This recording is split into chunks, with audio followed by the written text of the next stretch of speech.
Muchas gracias por acompañarnos también por Zoom, por acompañarnos presencialmente. Y bueno,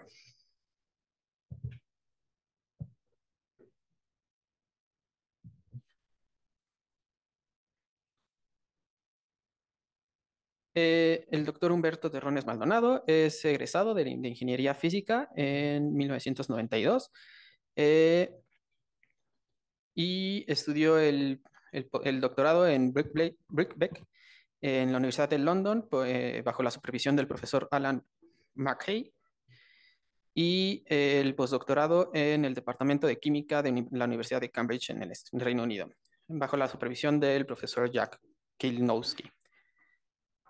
Desde el 2014 hasta el presente es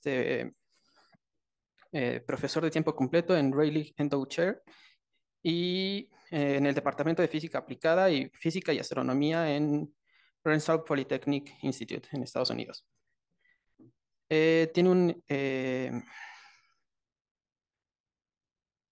bueno, fue instructor de profesor de física aquí en la Universidad Iberoamericana en los años del 1985 a 1987 y del 92 al 2009 estuvo en Research Positions en el Instituto de Física de NAM y en el IPCIT. Su área de estudio es la estructura de electrónica y propiedades ópticas de materiales en escalas nanométricas.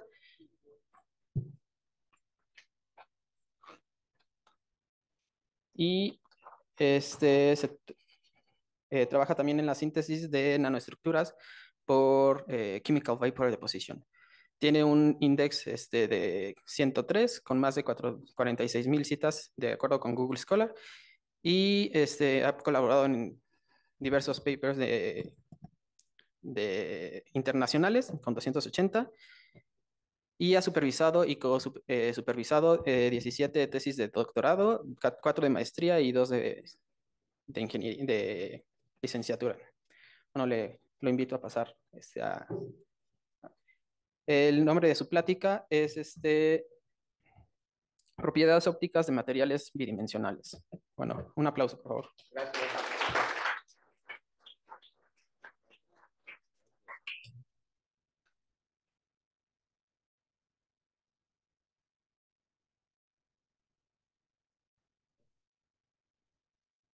Buenas tardes.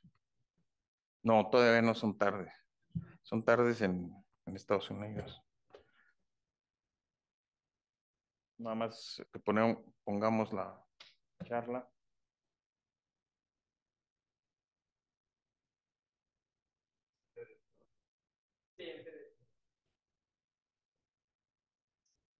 Ah, es que le apreté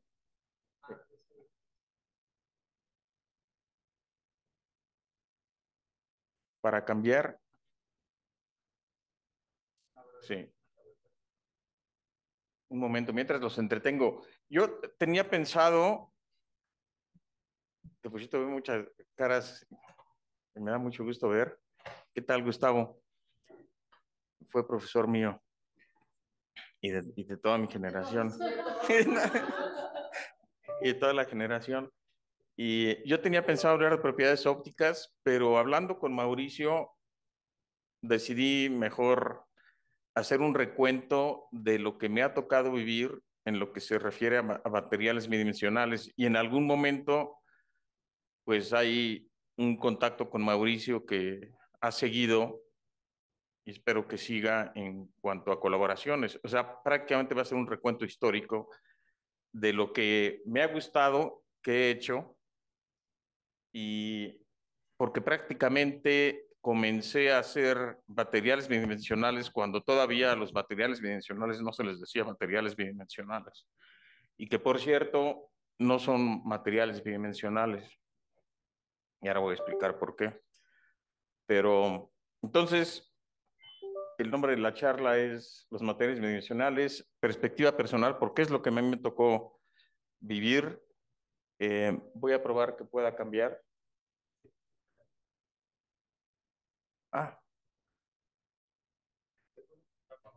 Ah, si se puede ocultar la barra.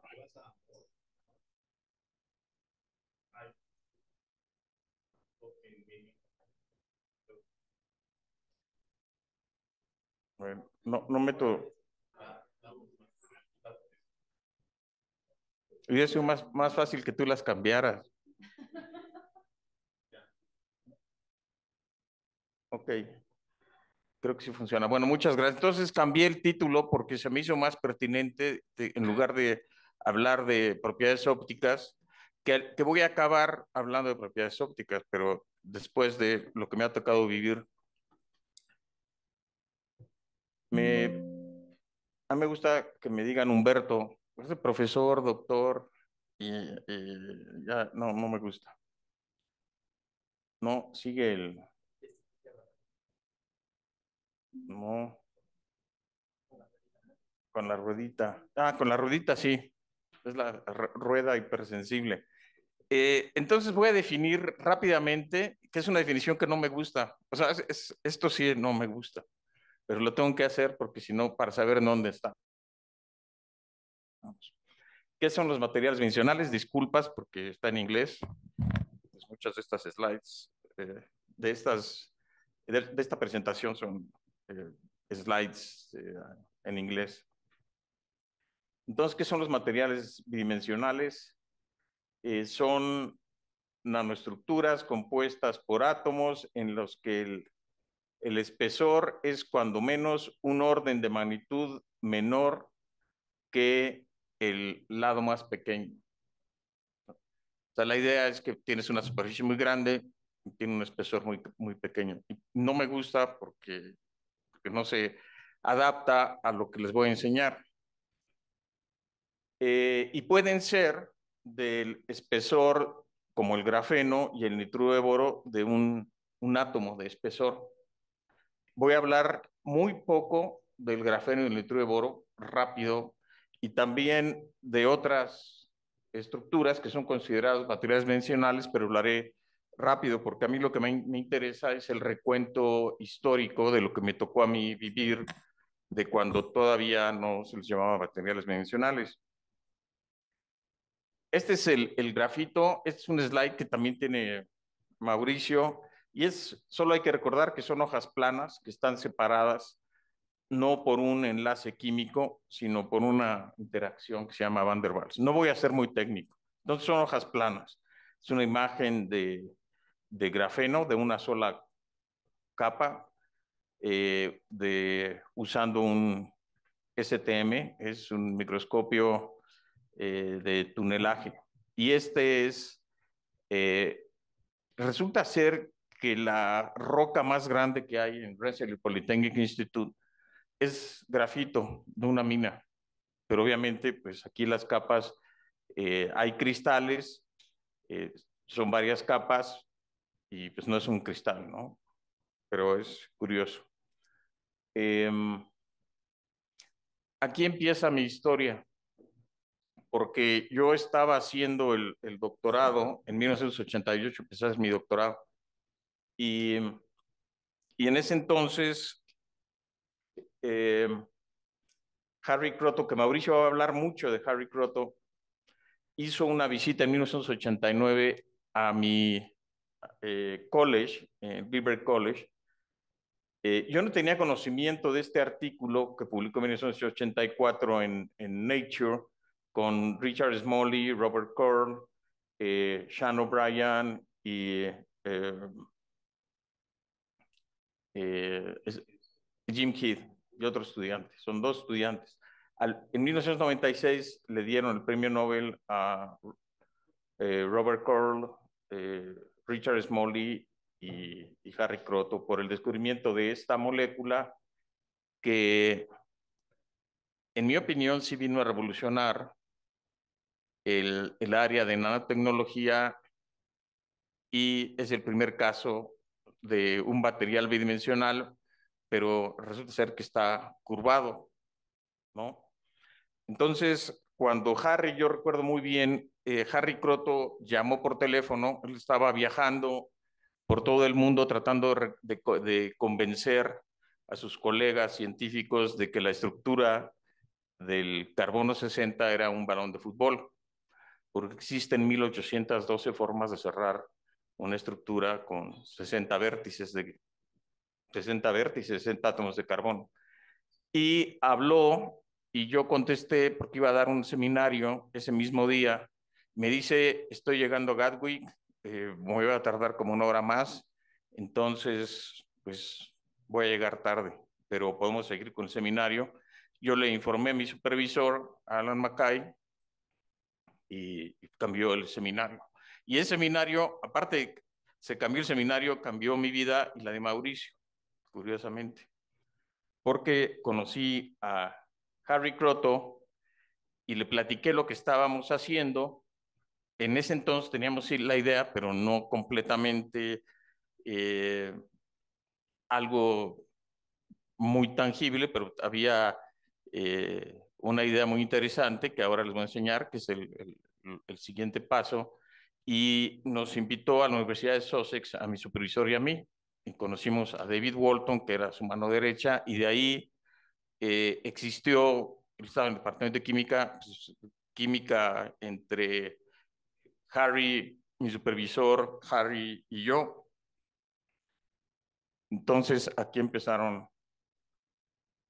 Eh, Entonces, nos brincamos de 1984, él vino en 1989 a dar una charla, habló del carbono 60, de esta molécula, y en 1991 es cuando nosotros publicamos un primer artículo en Nature de otra forma de carbono totalmente hipotética, que habría una posibilidad muy interesante desde el punto de vista matemáticas, desde el punto de vista de propiedades mecánicas, desde el punto de vista de propiedades electrónicas.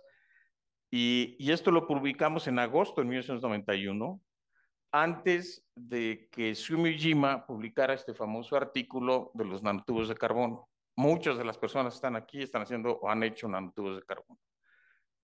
Eh, entonces, porque los nanotubos de carbono no tenían realmente interés desde el punto de vista de complejidad para nosotros, para mi tesis doctoral, porque es simplemente una hoja de grafeno doblada, entonces no.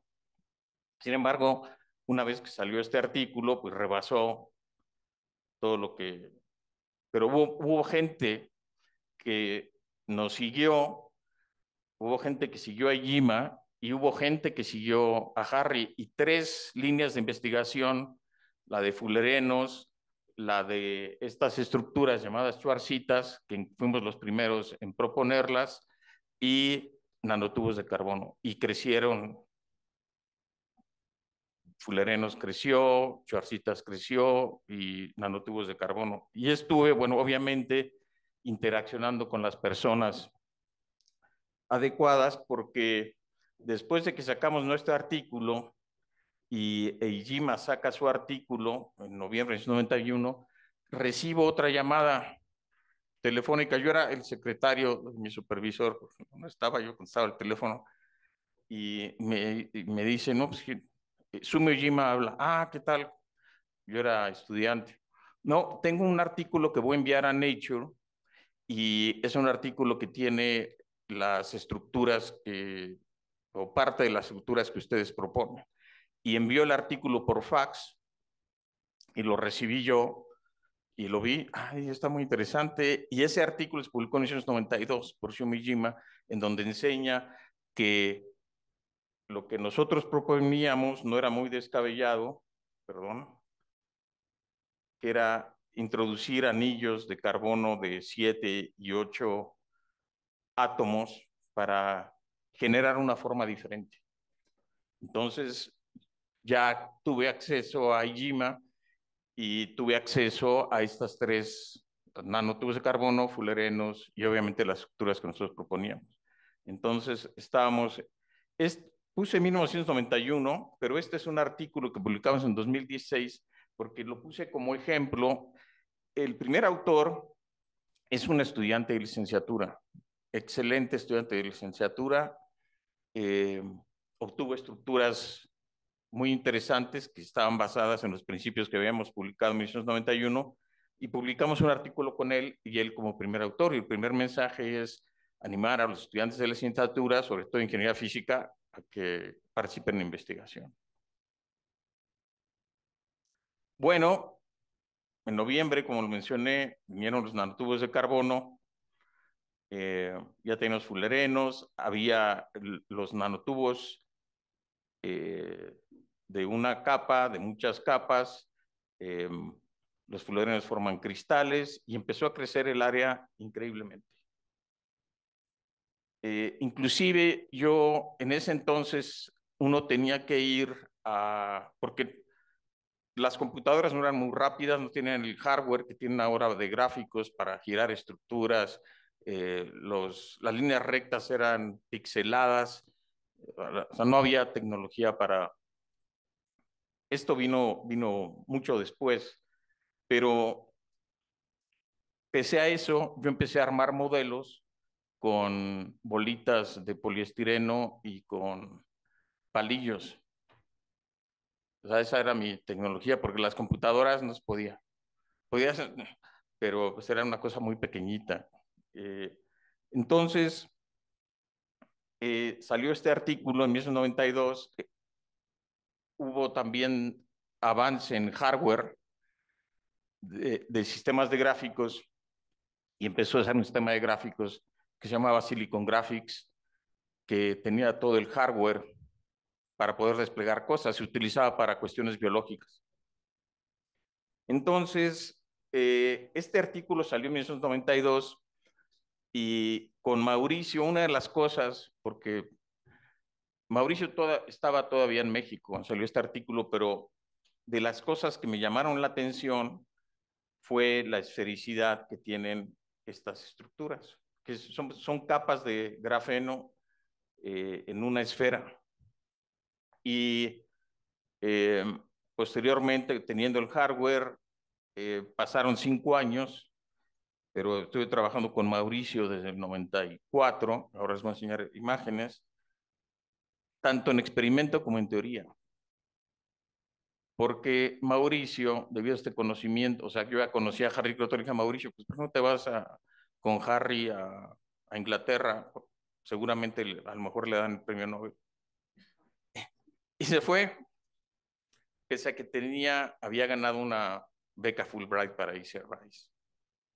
Entonces, pues, ese conocimiento, esa plática que dio Harry en Birkbeck College, pues cambió mucho nuestras vidas. Y Mauricio también hace teoría. Empezamos en 1994, Mauricio ya estaba en Sussex y empezamos a hacer experimentos en México y en Sussex. Mauricio abrió la línea de investigación de nanotubos de carbono en Sussex porque Harry Croton hacía solo química de fullerenos. Y les voy a enseñar una fotografía que mucha gente no conoce. En 1994 o 93 empezamos con los preparativos para hacer experimentos por arco eléctrico y generar nanotubos de carbono. La fotografía que les voy a enseñar es 1998 y está, perdón, Wen Guangzhou, estudiante de doctorado de Harry, de la Universidad de Sussex, Mauricio, esto es 1998, Nicole Grover, que era estudiante de Harry, y yo.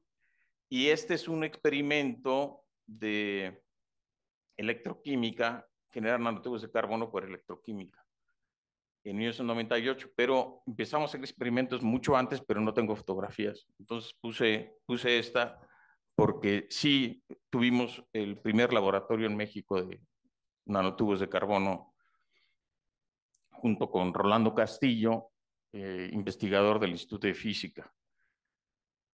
Y en 1997, Mauricio, o sea, había muestras que se sintetizaron en Sussex, estas muestras, o sea, había síntesis en Sussex, síntesis en México, microscopía en Santa Bárbara, porque Sussex no tenía microscopía electrónica.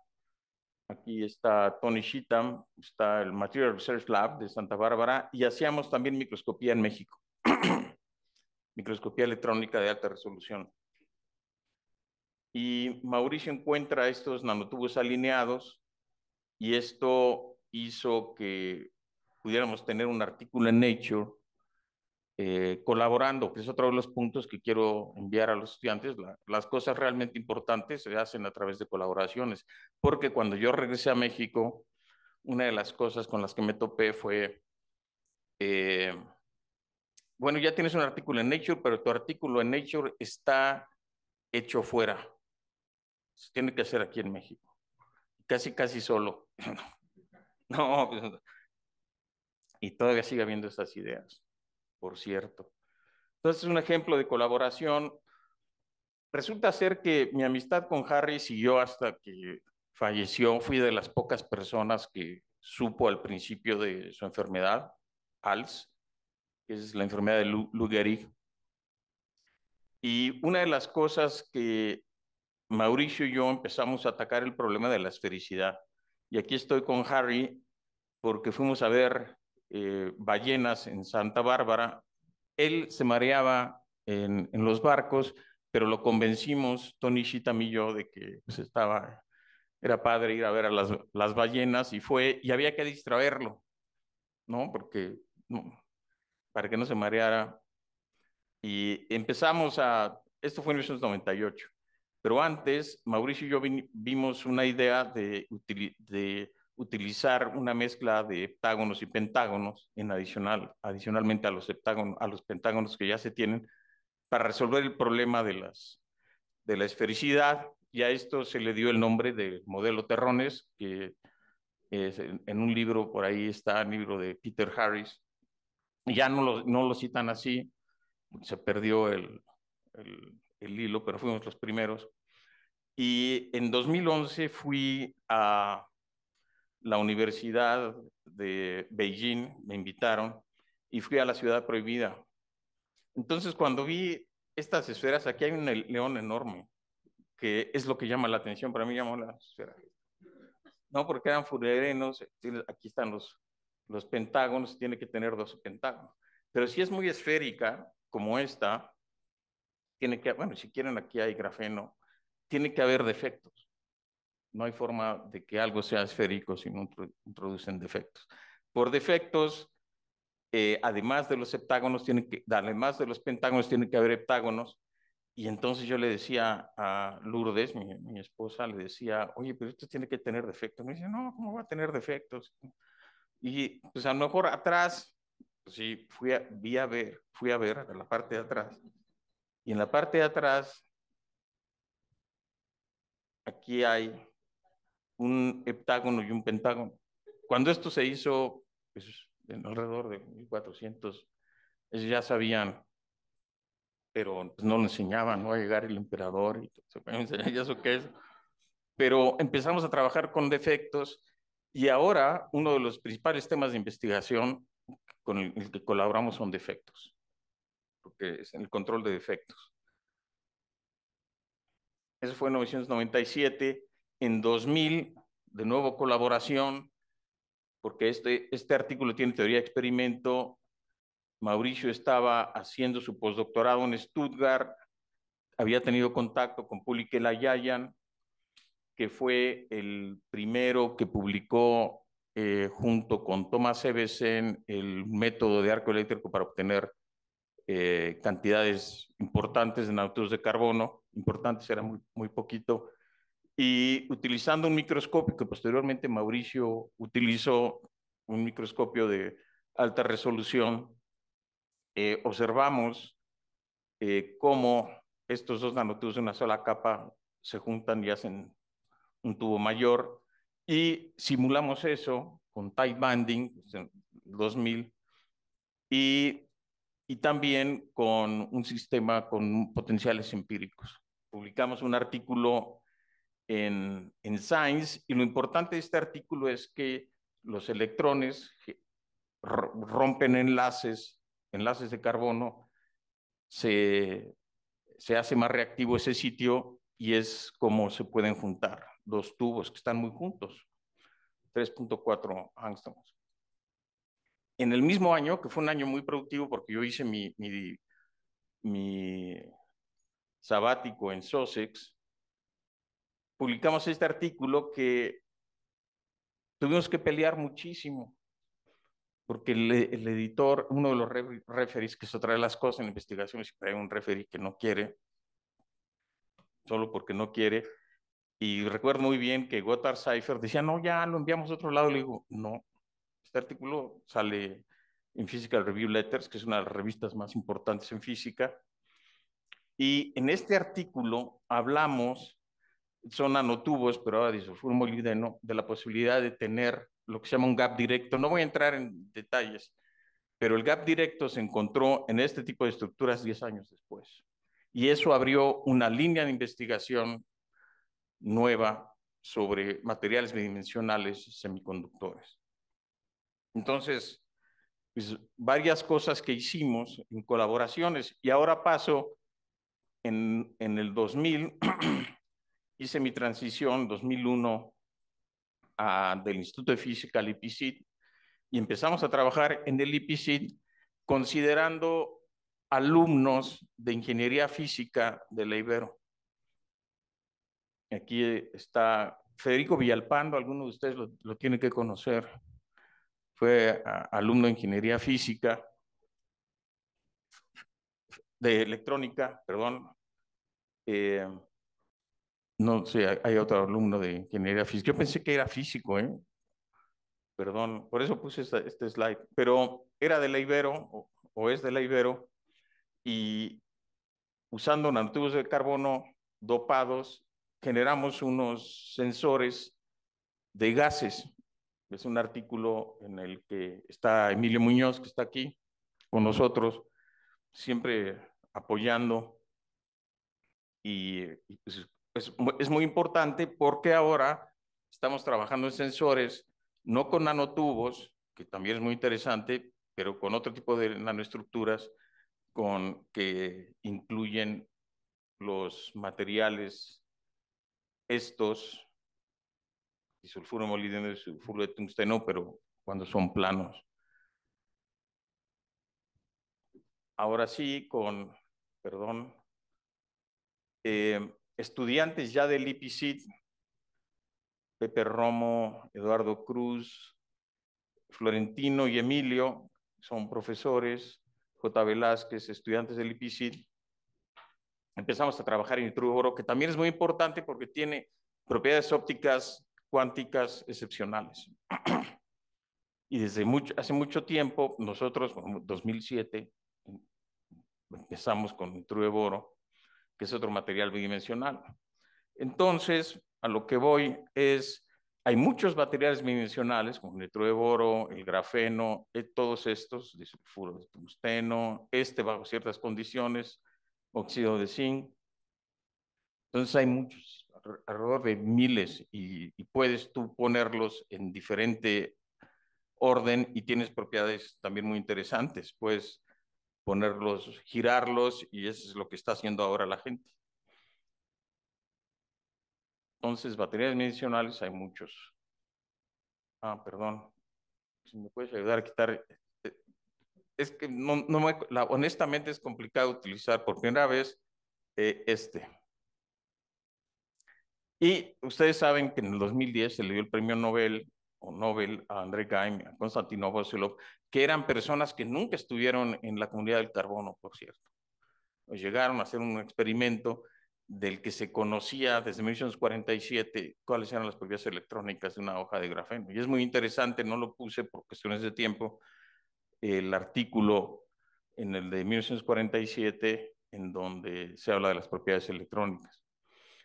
Y pues esto fue el clímax del grafeno. La gente empezó a estudiar mucho grafeno y yo me moví con Mauricio, nos movimos hacia los materiales de semiconductores bidimensionales. Y una de las cosas que a mí me apasiona actualmente, porque me involucré mucho al grado de tener un proyecto de $2 millones de National Science Foundation, que surgió de una colaboración con Mauricio. Mauricio no podía estar en el proyecto porque él estaba aplicando a otro proyecto. Y en esta colaboración se involucró a un investigador de Penn State, Shiwen Liu, que hacía propiedades ópticas no lineales. Entonces, nosotros obtuvimos el proyecto, yo lo dirigí, y en donde estaba involucrado Mauricio no obtuvieron los recursos. Así pasa, ¿no? Lo importante de esta gráfica es que estos materiales bidimensionales como disulfuro de molibdeno, disulfuro de tungsteno, selenuro de molibdeno y selenuro de tungsteno, son materiales que si tú haces incidir, suponiendo que este es el material, este no es el caso, pero es un ejemplo, este es BBO, que es boruro, un óxido de boro, eh, un láser rojo lo cambia por un láser azul. Un láser rojo de 800 nanómetros de longitud de onda, porque los colores están asociados a la longitud de onda, obtienes un láser azul y es súper cool. Pero lo más interesante es que hay un valor de esta propiedad que es la susceptibilidad de segundo orden, óptica de segundo orden, que en estos materiales es 3 órdenes de magnitud más intensa. Entonces, eso a mí se me hizo súper interesante. Y aquí está una lista de la susceptibilidad óptica de segundo orden, donde estos materiales son 3 órdenes de magnitud mayor a lo que se tenía en cristales. Entonces, estamos colaborando para, en lugar de tener aquí un cristal no lineal normalmente como este beta barium borate, tener algún selenuro o algún disulfuro, porque esto nos puede ayudar a obtener fotones entrelazados, entanglement, que es súper importante para comunicación cuántica. Ahora, la idea es comunicación cuántica. O sea, para mí, el futuro que veo es propiedades ópticas en comunicación cuántica y también en cómputo cuántico. Se puede hacer con electrones y se puede hacer con fotones. Me interesa mucho más la parte de fotones. En el 2022 se les dio el premio Nobel a Aspect, Clauser y Selinger por sus experimentos con entangled photons, fotones entrelazados. Entonces, no es porque se les haya dado el premio Nobel, sino es porque es muy importante y va a impactar nuestras vidas en el futuro, unos 20 años.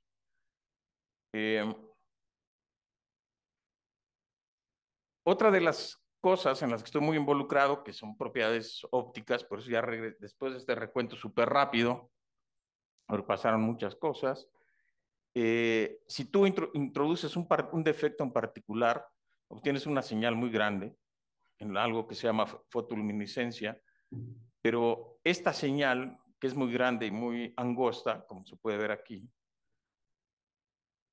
puede ser indicativo de lo que se llama emisión de un solo fotón. Fotones para una partícula de luz. Entonces, emites una sola partícula de luz, que se ve una partícula de luz, y después de un tiempo se emite otra, se emite otra, se emite otra. Y resulta ser que los materiales que funcionan, tienes que tener defectos, son materiales bidimensionales. Puedes tener materiales tridimensionales con defectos como es el diamante. Pues, pero nosotros son materiales bidimensionales y estamos muy involucrados en un proyecto, gente de RPI, hacemos Machine Learning, inteligencia artificial, que es otra de las cosas. Inteligencia artificial va a dominar y ya está dominando porque ya los estudiantes usan ChatGPT para hacer sus tareas y los profesores usan ChatGPT para hacer sus cartas de recomendación. Entonces todo el mundo lo hacemos. O sea, ya está impactando. Y es un proyecto muy, muy, muy grande en donde hay gente de RPI, en donde estoy, gente de Penn State. Otra, de nuevo, colaboración con Mauricio. O sea, hemos hecho cosas separadas y cosas juntas. Estas son las cosas que hemos hecho juntos, son muchísimas, hay mucho más, pero creo que era importante darlo a conocer en este reconocimiento. Eh, eh, otra de mis, o sea, es la parte científica pues, es muy importante desde que, y fue por interacción de Harry Croto, empezamos a hacer workshops o talleres con niños para involucrarlos más en la ciencia. De hecho, como anécdota, ¿cómo ando de tiempo? Como anécdota, Harry y yo fuimos a ver a alguien, un amigo, un colega, nos consiguió una entrevista con José María Pérez Gay cuando era director del Canal 22. Y lo fuimos a ver porque lo que queríamos era que se tradujeran algunos de los videos que tenía Harry de la Royal Institution de ciencia, que era ciencia muy importante y de nivel de divulgación en Canal 22. Y él estuvo muy impresionado, José María Pérez Gay, pero pues, nunca pasó nada, ¿no? Entonces había que atacar pues desde otra trinchera y los talleres con los niños. Mauricio va a enseñar algo. Yo he continuado con estos talleres y este es un taller que hicimos en abril del año pasado con niños de middle school en Estados Unidos, porque mi universidad está en un sitio donde la mayoría son hispanos y son afroamericanos. Y los hispanos y los afroamericanos son los menos privilegiados desde el punto de vista de educación y son, si uno supone a ver número de doctorados que salen de afroamericanos o de hispanos o de mujeres, pues es muy bajo comparado con el número de doctorados que salen de blancos. Entonces, pues decidí tener una actividad para apoyar localmente a las escuelas alrededor de la universidad, que son principalmente hispanos y afroamericanos, y hacer talleres donde ensamblan la molécula de carbono 60. Y este año, hace un mes, resulta ser que tenemos un centro de arte experimental en el que tenemos una pantalla de 360 grados. Y hablé con el director y le dije, ¿sabes qué? Vamos a traer a los niños y en la pantalla experimental la usamos para armar la molécula de carbono 60, la que ustedes vieron cuando comenté, este es el empiezo, este es el comienzo, y juntamos esta pantalla y en esta pantalla puedes tú introducirte dentro del domo geodésico que diseñó Richard Buckminster Fuller en Montreal. Entonces, pues este es el domo geodésico y los estudiantes aquí están con su nanodomo. Eh, entonces fue una excelente idea y pues lo vamos a hacer el próximo año también. Aquí estamos con los estudiantes y la gente que ayudó. Y estoy también involucrado en Estados Unidos en llaman Task Force, un grupo de diversidad, equidad e inclusión, porque en Estados Unidos yo soy hispano, ¿no? Entonces, no pasa nada, pero empiezo a hablar en inglés con el acento, empiezan a estereotiparte y existe mucho estereotipos en Estados Unidos y hay también pues estos prejuicios. eh, y me involucré y sigo involucrado en diversidad, equidad e inclusión. Eh, hicimos un concurso de logo, este es nuestro logo, y esto es para involucrar a hispanos, afroamericanos, mujeres, LGBTQ, que también están, desafortunadamente, hay prejuicios impresionantes. Y es el Pride Day en junio.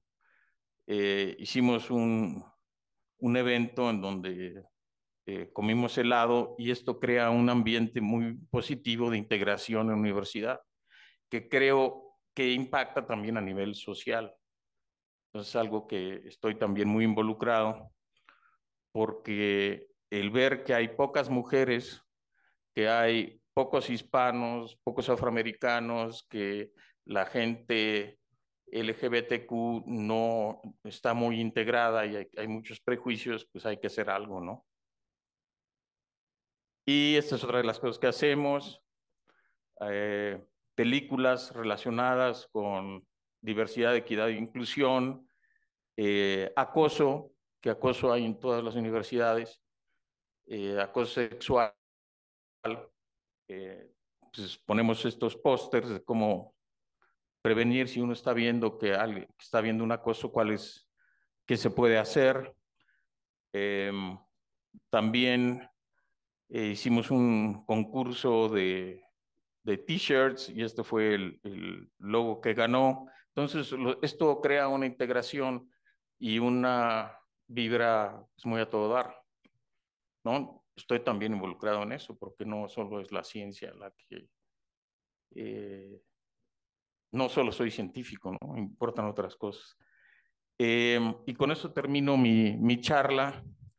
Perfecto, justo a tiempo. Y si tienen preguntas, pues las recibimos con mucho gusto, las aclaramos. Y si no lo sé todo, si no lo sé, pues les digo.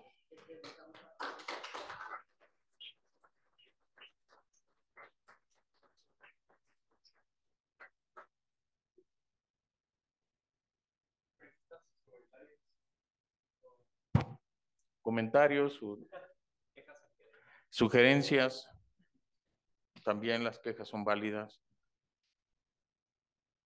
Sí, a ver, necesitamos ahí los micrófonos.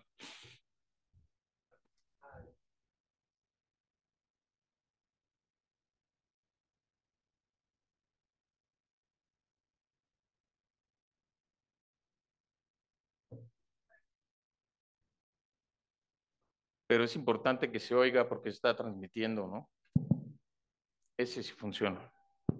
Bueno, Ya. ya está. Primero que nada, gracias. Yo no trabajo en el área, soy astrónoma, pero en esta parte final donde hablas pues también de actividades adicionales, particularmente trabajo en divulgación. Entonces, una pregunta que me gustaría hacerte es, por ejemplo, en astronomía es muy común y en redes sociales que hay muchos conceptos erróneos y que a veces a propósito se difunden en redes sociales y todo.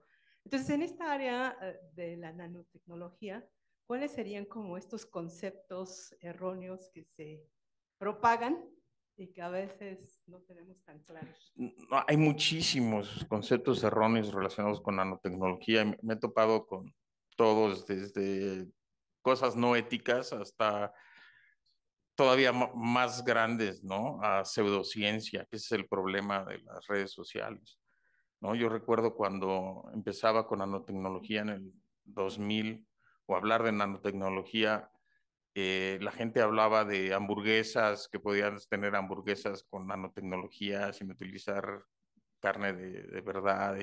Eso se hizo, pero sin, sin nanotecnología, ¿no? Eh, Propiedades que se le achacan a los materiales, como al grafeno. Aquí en México hubo casos que hasta curativas y cosas que pues eso está mal. Desafortunadamente, los medios sociales divulgan cosas y muchos lo saben, otros no. Y ese es el problema.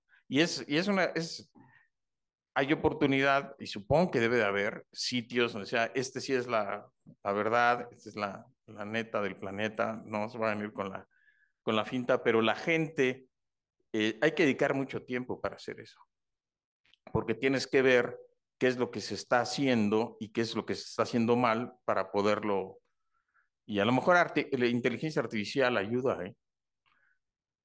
donde haya buscadores que digan cosas que no son y entonces poderlos exponer, ¿no? Pero sí, estoy de acuerdo. Y la verdad es que no sé qué se puede hacer, pero hay mucha desinformación y mucha pseudociencia.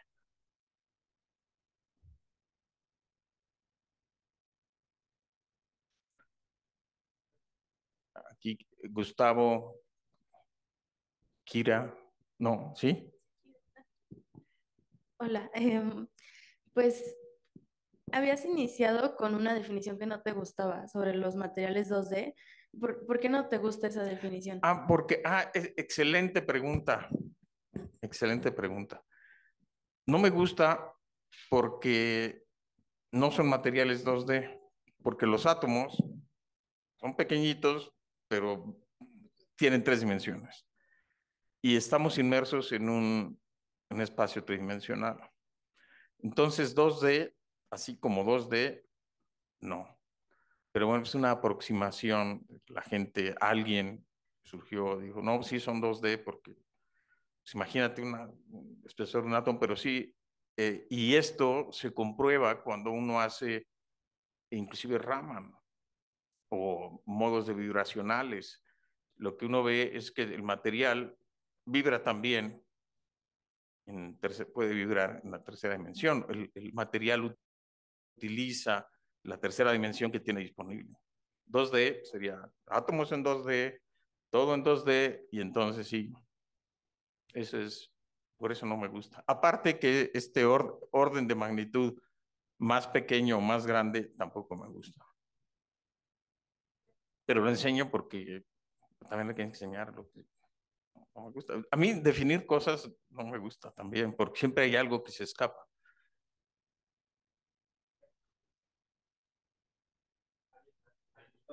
Gustavo, sí, Gustavo.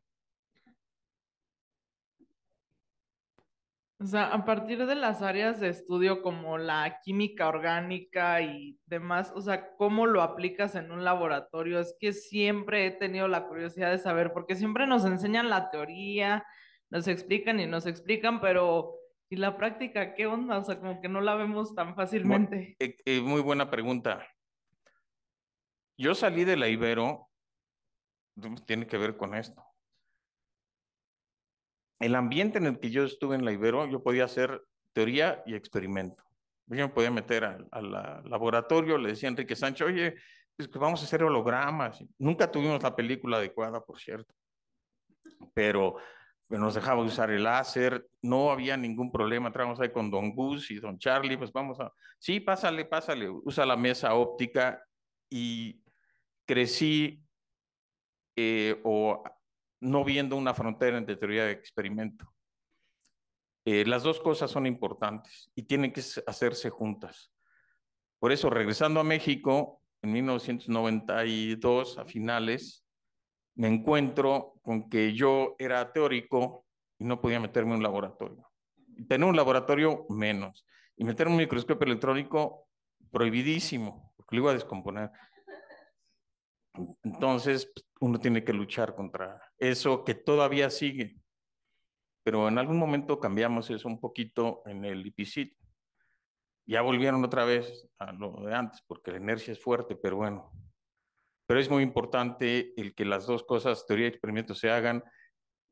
El carbono 60, hacerlo con método química orgánica es muy complicado.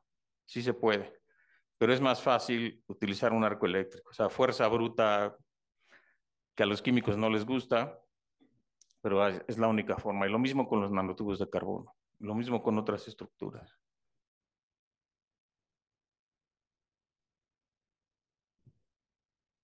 ¿Qué tal, Gustavo? Me da mucho gusto verlo No, por aquí. al contrario, al contrario. Te comentaba que ambos los había visto la última vez con cabello negro y probablemente a mí con cabello. No, pero la pregunta que te iba a hacer ya la contestaste de alguna manera y me imagino que Mauricio lo mismo, ¿no? Eh, yo tengo más de 40 años de estar relacionado, involucrado con la universidad, ¿sí? Y pues en la época que probablemente ustedes y yo compartimos, yo creo que yo estaba en la dirección, y pues yo sentía una gran responsabilidad, ¿sí? Que era no nada más formar los grandes científicos, que creo que afortunadamente eso funcionó, y que también me salvó la vida y le salvó la vida a la carrera, ¿no? Porque ustedes fueron mis ejemplos para mantener e ir a presumir, miren, aquí tenemos estos egresados, ¿cómo me van a cerrar esta carrera? Entonces, en ese sentido, pues muchas gracias, ¿no? Por otro lado, lo que comentaste tú de tu acercamiento al ser humano, a esos grupos minoritarios, pues me responde la parte humanista de la universidad, ¿no? Entonces yo estoy muy contento porque creo que pudimos formar científicos y pudimos formar seres humanos. Eso es un orgullo. Ese es un comentario muy importante porque uno de nuestros preceptos en este grupo de diversidad, equidad e inclusión es tratar al otro como ser humano. Algo que decimos, pues claro, somos seres humanos, somos sapiens. No es así en la práctica. Bueno, gracias Humberto por estar con nosotros. Mi pregunta va más enfocada porque, bueno, aquí tratas de un tema muy importante que es la ingeniería física, ¿no? Que es este puente entre la investigación y el desarrollo, ¿no? Finalmente, ¿no? Es muy importante que todo esta gama de investigación que ustedes han hecho en nanotecnología, pues tiene un avance muy importante para, no solamente para la ciencia, sino para el desarrollo de la humanidad, ¿no? Y no sé si nos puedes explicar un poquito este desarrollo, o sea, desde tu perspectiva, y qué ves a futuro con lo que están haciendo actualmente. Bueno, yo creo que hemos tenido suerte, ¿eh? Porque estamos en un área en la que afortunadamente nos movemos un poco cuando hay más competencia o menos competencia, y aparte es un área en la que hay aplicación. Y las aplicaciones, las buenas aplicaciones, que de hecho le toca a la sociedad en un país ideal decidir sobre qué cosas se usan en beneficio y qué cosas se usan, que sí las hay, es una de las aplicaciones importantes de la nanotecnología. O sea, hay cosas positivas y hay cosas también negativas, y la labor de los científicos y de los ingenieros en nanotecnología, ingeniería de materiales, es el poder proveer a la sociedad, decir, esto es lo que yo he hecho, pues ahora hay que hacerlo de una manera, aplicarlo de una manera en beneficio de la humanidad. Tenemos muchos problemas como para andar en guerras, ¿no? La parte el calentamiento es algo muy serio y no se le da la importancia. Y a veces pienso, pues después veo que a lo mejor ya es demasiado tarde, ¿eh?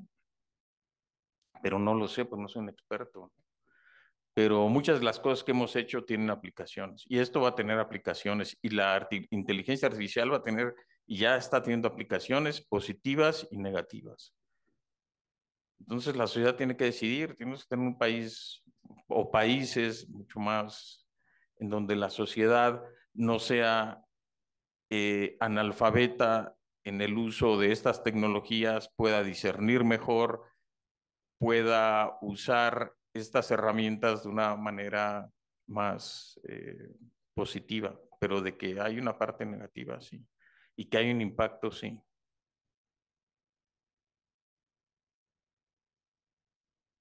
¿Cómo es que usted implementa la inteligencia artificial en sus proyectos? Llámame Humberto. Mira, una de los que me he dado cuenta, porque los físicos y en ingeniería se trabaja con aproximaciones, quieren resolver inclusive problemas sencillísimos, un péndulo simple, ¿no? Ok, un péndulo simple lo puedes estudiar, pero si haces las ecuaciones de movimiento, si no haces esa aproximación seno de teta igual a 1, tienes un sistema mucho más complicado.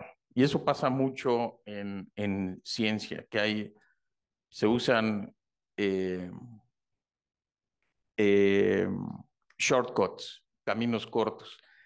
En lo que hago me he dado cuenta de que mucho es caminos cortos. Toda esta teoría de la funcional de la densidad de FT tiene límites. Y aparte de FT, solo por decirlo, para calcular propiedades electrónicas o ópticas los cálculos ya en serio se llevan mucho tiempo en supercomputadoras, y computadoras cuánticas tampoco lo resuelven. Entonces necesitas una herramienta que te ahorre todo ese tiempo. Y por eso Machine Learning y inteligencia artificial pueden ayudar y nos están ayudando, me están ayudando a encontrar caminos cortos. El problema es que inteligencia artificial y Machine Learning, si tú quieres encontrar el concepto y la física, lo que es lo que está pasando, no lo vas a ver, pero funciona y ayuda a que los cálculos, tengo que usar supercomputadoras y luego las supercomputadoras no pueden resolverlo todo, tardan muchísimo. De hecho, esta es una anécdota aquí, pasó en la Ibero. En la Ibero yo empecé a utilizar una IBM 36040, donde era tarjetas. Y era a pain, un dolor el usar tarjetas. Luego la máquina te las tenías que poner y tenías que imprimir. No imprimía bien, llevabas tu programa, podías compilar solo 2 veces. No, error de sintaxis o qué pasó, no, pues no imprimía bien la máquina. No, te decían los clientes, esta no sirve, ¿eh? No, pues ya hice. Entonces mi tesis de licenciatura, la hice en otra computadora, o sea, la IBM, yo dije, IBM 360, tarjetas, no, físico de lápiz y papel. Y vino la computadora, la VAX 11780, que hubo aquí en la Ibero. Y empecé a usarla, hice un programa enorme y yo lo corrí aquí y en el Instituto de Física. Entonces, la primera parte se hizo en el Instituto de Física. Yo traje una cinta, la cinta era de tamaño magnética, montamos aquí el programa y de repente me llama alguien de la Ibero, oye, no inventes, toda la memoria de la máquina te la estás llevando. Y yo, pues, pero ¿por qué no? Sí, y esta máquina la utilizamos, la Baxon 780, la utilizamos para hacer la nómina y todo. Le digo, pues en las noches, verídico. Dice, no, en las noches la pagamos. Digo, no, ¿cómo la paga? Déjenla enchufada y yo trabajo en las noches.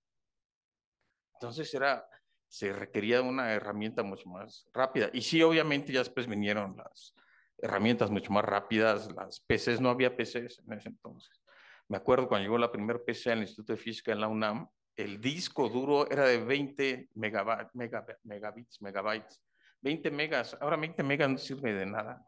El memory stick es de, no, que 64 gigabytes.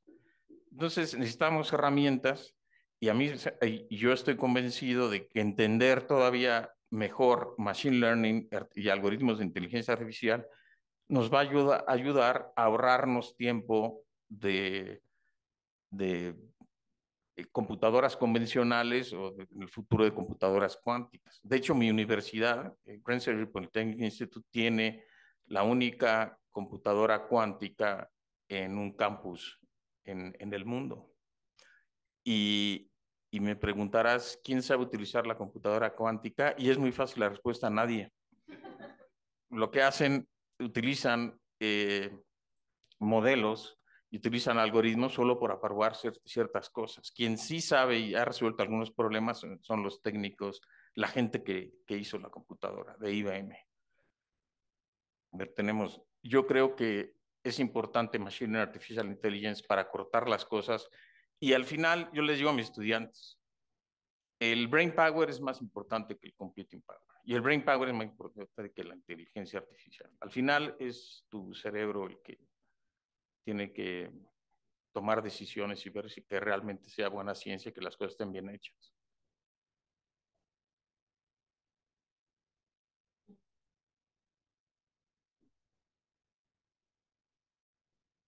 Bueno, por el momento vamos a terminar. Muchas gracias. No, gracias.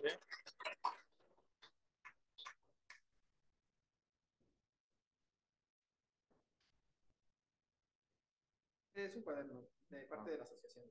Sí, porque yo escribo, ¿eh?